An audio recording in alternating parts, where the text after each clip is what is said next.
we just read the letter coming from Mr. Richard Cruz and Mr. Jojo Nones.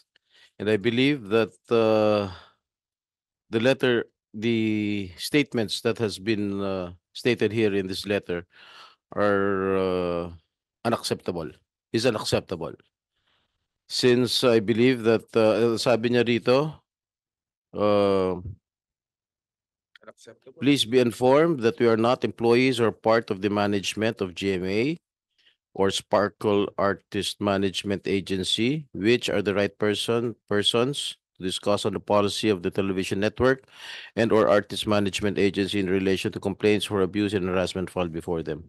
Most importantly, we're currently respondents in the criminal case filed by Sandro Mulak for alleged sexual harassment or sexual abuse. At the onset, we deny all the accusations against us. We hope this honorable committee will respect our decision not to attend in this hearing.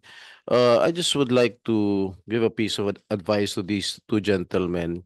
Alam niyo, pagka inimbita kayo sa Senado, huwag niyo i-preempt yung aming mga tanong. Okay?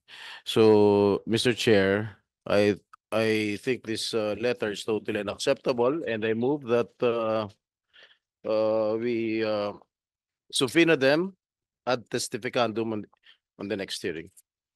Meron po tayong motion na mag-issue po ng subpoena. Meron po bang tumututol?